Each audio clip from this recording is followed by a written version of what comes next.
So hello everyone, welcome back to maths टाइयार्ड। और आज के सेशन में हम बात करेंगे एक जेई मेन के फंक्शन के क्वेश्चन के ऊपर, जो कि एक जेई एडवांस स्टाइल का क्वेश्चन है भाई। और जेई मेन वाले बहुत ही कम बार पूछते हैं, तो चलो इसे भी डिस्कस कर लेते हैं। तो आओ, हमारे पास ये क्वेश्चन है। और ये क्वेश्चन देखो, थोड़ा सा लेंदी तुम्हें लग सकता है। क्यों? क्योंकि तुम्हें यहाँ पे ना एक फंक्शन एफ एक्स दे रखा है, उसका 10 टाइम उसी के साथ कॉम्पोजिशन लिया है, और उसको ये इसके इक्वल बता रहा है। और फिर ये तुम्हें इसकी वैल्यू को बोल रहा है, इसकी वैल्यू को तुम्हें पूछने को बोल रहा है। जब इस टाइप का क्वेश्चन होता है कि फंक्शन का जब दिया 10 बार 20 बार 30 बार, जब हम लोग उसी के साथ कॉम्पोजिशन लेते हैं, तो क्या करते हैं? तो भैया हम लोग तो एक ही काम सीखे हैं कि अगर हमें पहले एफ एक्स देखते हैं, उसके बाद एफ ऑफ एक्स चेक कर लेते हैं। उसके बाद भी अगर ये भी नहीं मन भरा तो 3 बार चेक कर लेंगे। और 3 बार के बाद जो हमें एक पैटर्न मिलता है, उसको हम लोग nth टाइम के लिए भी जो है जनरलाइज कर देते हैं। ये बात तो सही है, ये बात तो सही है। अब तुम एक बात बताओ, कि हमें 10 बार निकालना, तो चलो पहले 2 बार ही निकाल लेते हैं। पहले 2 बार ही निकाल लेते हैं। सो एफ स्क्वायर एक्स, ठीक है ना? बात वही है, क्योंकि मैं थोड़ा सा सिंपलर नोटेशन को फॉलो कर रहा हूँ। सो ये पैटर्न तुम्हारा क्या बनेगा? F square 2 times of x की जगह एफ एक्स रखेंगे, सो ये हो जाएगा 2x। ठीक है। और इसको तुम डिवाइड करोगे किससे? √1 + 9x² से। ठीक है, ये हो गया। और इसको होल डिवाइड तुम किससे करोगे? इसको तुम होल डिवाइड करोगे इस चीज से। इसको तुम होल डिवाइड कर दोगे। Then we will use to go with 1 + 9। और यहाँ पे तुम सेम वैल्यू को पुट करोगे, सो पता चलेगा कि वो 4x² होगा। 4x² होगा, उसको तुमको डिवाइड करना होगा किससे? 1 + 9x² से। ठीक है, और ब्रैकेट को बंद कर दो। और जब तुम इसको और सॉल्व करोगे, थोड़ा बहुत जब तुम इसे सॉल्व करोगे, तो तुम्हारे पास ये वाला इक्वेशन बन जाएगा फाइनली 4x/√।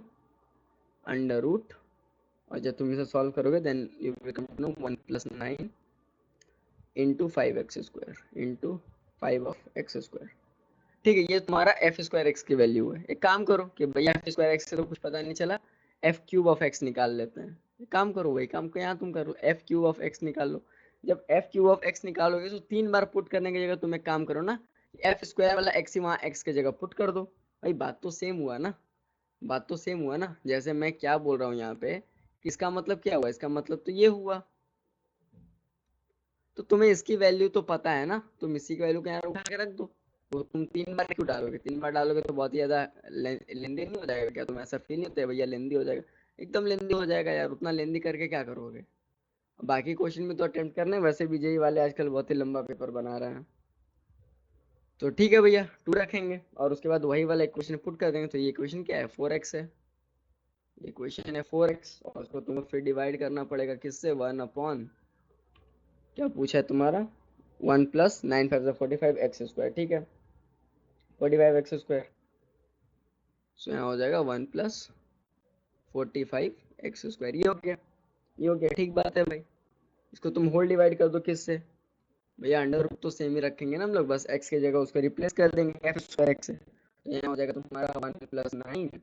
और इन ब्रैकेट अगर तुम करोगे, सो ये हो जाएगा 16x² 1 + 45 x²। ये हो जाएगा, ये हो जाएगा। ठीक है भैया, यहाँ तक तो समझ में आ रहा है। जब तुम इसको फर्दर सिंप्लीफाई करोगे, तो यहाँ आ जाएगा तुम्हारा 8x, और डिवाइड हो जाएगा 1 + 9 times of 21। 9 times of 21 x²। ठीक है, ये अंडर रूट में ही है। अब एक बात बताओ कि भैया हमें यहाँ से भी कुछ पता नहीं चला, कोई पैटर्न ही नहीं मिल रहा है, हमें यहाँ से भी पता नहीं चला। एक बार क्या करते हैं कि भैया एक बार f4 निकाल लेते हैं। लेकिन नहीं भाई, अगर सोचो ना कि तुम्हें अगर इतना मेसी मेसी इक्वेशन मिल रहा है, और तुम f की 4th पावर निकालने जाओगे, तो और भी ज्यादा कुछ मेसी मिलेगा। सो यहाँ पे मैं एक ट्रिक बोलता हूँ। यहाँ पे मैं जब इस टाइप का तुम्हें सिचुएशन मिल जाए ना, कि कुछ तो समझ में ही नहीं आ रहा है, तो तुम्हें यहाँ पे क्या करना है? तुम्हें भैया f4 5 6 7 इतना तक नहीं जाना है। उतना तक जाओगे तो परेशान हो जाओगे, तो जो तुमने कैलकुलेशन की है, चेक करो कि उसमें वो वैल्यूज क्यों आई। मैं बता रहा हूँ, उसमें तुम चेक करो कि वो वैल्यूज क्यों आई। एक काम करो, उससे पहले कि तुम चेक करो, मैं तुम्हें एक बात बता देता हूँ। यहाँ पे थोड़ा यहाँ पे ध्यान देना कि एफ ऑफ एक्स है ना, इसमें अल्फा की वैल्यू कितनी है, यहाँ पे अल्फा की वैल्यू 1 आई। ये तो पता है ना अल्फा की वैल्यू 1 कैसे आई।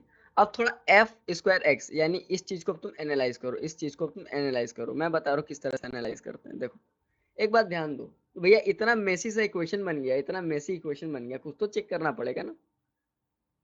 अब तुम एक बात बताओ कि यहाँ पे ये 5x² कैसे आया, यहाँ पे ये 5x² कैसे आया, यहाँ पे अल्फा की वैल्यू 5 कैसे आई। देखो ना अल्फा क्या है तुम्हारा, अल्फा क्या है तुम्हारा 9 और x² के बीच का कोफिशिएंट ही तो है, यानी यहाँ पे अल्फा 5 आया तुम्हारे, यानी यहाँ पे अल्फा क्या है, यहाँ पे अल्फा तुम्हारा 5 आया। लेकिन ये अल्फा 5 कैसे आ गया भैया, अब उसको चेक करो तुम कि वहां पे अल्फा 5 कैसे आया। मैं बता रहा हूँ कैसे चेक करोगे भैया। हमने तो सबसे पहले इस वाले स्टेप में जो है, इस वाले स्टेप में सबसे पहले भैया हमने इस वाले स्टेप में एलसीएम लिया है। यहाँ पर हमने एलसीएम लिया है। जब हमने एलसीएम लिया है तो हमें यहाँ पे पता चला कि ये 4x² कैसे बना, ये 4x² कैसे बना। देखो ये ऊपर 2x है, तो ये क्या है 4x², इसको 2x का होल स्क्वायर नहीं लिख सकते हो तुम, एकदम लिख सकते हैं भैया। सो उसी तरह से भाई ऊपर वाले का स्क्वायर किया है तो ये आया है। अब तुम एक बात का ध्यान दो, अब तुम एक बात का ध्यान दो, यहाँ पे ये जो 9 है, ये 9 कैसे आया भैया, ये तो एलसीएम लेने के बाद पता चला कि 9 टाइम्स ऑफ 1 है, ये तो 9 टाइम्स ऑफ 1 है। तो तुम्हें पता चला यहाँ पे कि ये 5 कैसे आया, एकदम ये पता चला, एकदम पता चला कि ये 1+2² है। ठीक है, यहाँ पे जो अल्फा है 1+2² है। देखो ना ये वाले स्टेप को तुम एनालाइज करने की कोशिश करो। पर भैया हमें तो यहाँ से भी क्लियर नहीं हुआ। चलो एक काम करो, अब f³ को एनालाइज करो। भैया ये 16x² कैसे आया, कुछ नहीं भैया, देखो ऊपर 4x था, हमने इसका स्क्वायर किया, ऊपर का जो 4x था उसका हमने स्क्वायर किया, वही वैल्यू यहाँ आ गई है। भैया ये 45 कैसे आया, 45 कुछ नहीं आया भाई, वो 9 × 5 लिखा है वो। भैया 5 कैसे आया, आपने बताया था पीछे 5 कैसे आया, 1+2 का स्क्वायर आया। ठीक है, 1+2 का स्क्वायर आया। और देखो यहाँ पे भी सेम इस तरह से आ गया है, यहाँ पे देखो अल्फा 21 आया, यहाँ पे भी देखो अल्फा जो है वो 21 आया, इस केस में अल्फा जो है वो 21 आया है। तो क्या तुम अब जनरलाइज कर पा रहे हो, कह रहे हाँ भैया, हाँ भैया ये तो बात सही कह रहे हैं आप, ये तो बात आप सही कह रहे हैं। उसके बाद वाले में क्या आएगा भाई, उसके बाद वाले में क्या आएगा, ये 21 कैसे आया। आपको पता चल गया कि हाँ भैया हमें f की पावर 4x निकालने की कोई जरूरत नहीं है। हमें पता चल गया कि अल्फा क्या है 1+ है, उसके बाद 2² है, उसके बाद 2 की पावर 4 और एक जीपी है। चूंकि भैया यहाँ पे थर्ड पावर है, सो देखिए ना समेशन ऑफ टर्म्स भी देखो यहाँ पे आया है, मतलब ये जो अल्फा है, ये जो अल्फा है, बेसिकली इसको समझने के लिए ऐसे कर दो कि यहाँ जो अल्फा तुम्हारा आया है ये क्या आया है, 1 आया है, 2² आया है, 2 की पावर 4 आया है, यही तो आया है। तो 3 है तो 3 टर्म का समेशन है। यहाँ पे देखो, यहाँ पे देखो, यहाँ पे 2 था तो 2 टर्म्स का देखो यहाँ पे समेशन आया है। उसी तरह भैया 4 होगा तो 4 टर्म का समेशन आ जाएगा। तो अल्फा को 10 टर्म्स निकालना है तो 10 बारी के लिए समेशन करेंगे हम लोग, जी भैया एकदम करेंगे।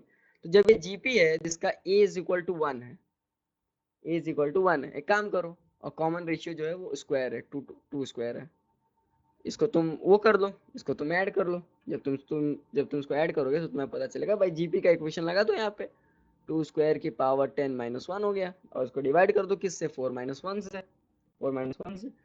और ये अल्फा की वैल्यू है तुम्हारी। So alpha is equal to क्या है, जब तुम इसको सॉल्व करोगे तो यहाँ तुम्हारा आ जाएगा 2 की पावर 20 - 1/3। अब यहाँ पे देखो क्या निकालना था तुम्हें, 3α+1, यानी बेसिकली तुमको 3α की वैल्यू निकालनी थी ना। एक काम करो, क्रॉस मल्टीप्लाई कर दो, क्रॉस मल्टीप्लाई करोगे सो 3α+1 इज इक्वल टू क्या आया, 2 की पावर 20 है। भाई मैंने इसको क्या किया, इसको मैंने इधर किया, 1 को इधर ट्रांसफर कर दिया। ठीक है, और कुछ मैंने ऐसा कोई रॉकेट साइंस नहीं किया है। ठीक है, मैंने ऐसा कोई रॉकेट साइंस नहीं किया कि भैया आपने वो कैसे लिख दिया। ठीक है, लेकिन वही पूछा नहीं था भाई, देखो यहाँ पे अंडर रूट चढ़ा हुआ भी है, तो रूट अंकल को भी बुलाओ, रूट अंकल को बुला के दोनों तरफ रूट चढ़ा दो। जब दोनों तरफ तुम रूट चढ़ा दोगे तो तुम्हें जो अल्फा की वैल्यू मिलेगी दैट विल बी 1024, और जो इसका आंसर है, इसका आंसर क्या होगा 1024 होगा। बेसिकली मैं एक बार और शॉर्ट तरह से देखो एक्सप्लेन कर देता हूँ। सबसे पहले हमें इसका कॉम्पोजिशन 10 बार लेने को बोला था, तो वो हम लोग ट्राई करेंगे नहीं। एक बार ले लिया तो पता चला अल्फा की वैल्यू 1 है, 2 बार ले लिया तो पता चला अल्फा की वैल्यू 5 है। सो f² x हमने निकाला, सो हमें ये क्वेश्चन मिला, देखा कि भैया यहाँ पे 5 कैसे आया, तो सबसे पहले इस 5 को चेक करने से पहले हम लोगों ने इस इक्वेशन का एनालाइज किया कि भैया 4 कैसे है, तो ये ऊपर वाले नंबर का स्क्वायर है। जब ये ऊपर वाले नंबर का स्क्वायर और नीचे वाला कैसे आ रहा है, 9 इंटू 1 आ रहा है, और यहाँ जो 5 है वो 1 प्लस 2 स्क्वायर क्या आ रहा है। ठीक है, उसलिए थर्ड फॉर्म हमने चेक किया कि ये वाला क्या है भैया, ये वाला भी तो ऊपर वाले का ही स्क्वायर है, इसी का तो स्क्वायर है, ये इसी का तो स्क्वायर है। और नीचे वाला भी देखो 9 का मल्टीपल है, 9 इंटू 5, 5 कैसे था भैया, आपने बताया था 1 प्लस 2 स्क्वायर आया, 1 प्लस 2 स्क्वायर है, लेकिन ये 21 कैसे आया, इस वजह से आया। क्यों ऐसा क्यों आया, 1 प्लस 4 प्लस 2 टू ज़ा 4 और 4 4 16, तो ये आएगा 21। सो वही तरह है, तो अब 10 बार होगा तो यहाँ पे 10 बार का समेशन आएगा, समेशन का जीपी का फॉर्मूला लगाया, उसको थोड़ा सा चेक किया, अब इसको थोड़ा सा ट्रांसफर कर लिया, तो ये इक्वेशन मिल गया, जो कि फाइनली वैल्यू आपका 1024 आ गया। ठीक है, वेल आपको चैनल पसंद आता है तो चैनल को लाइक करना, शेयर करना, सब्सक्राइब करना। हमारे टेलीग्राम चैनल को फॉलो कर लो भाई, @mathstryhard, और तुमको लिंक जो है डिस्क्रिप्शन में मिल जाएगा। ठीक है, और इंस्टाग्राम पे फॉलो कर लो, जे मेन और जे एडवांस के क्वेश्चन मैं कराता हूँ।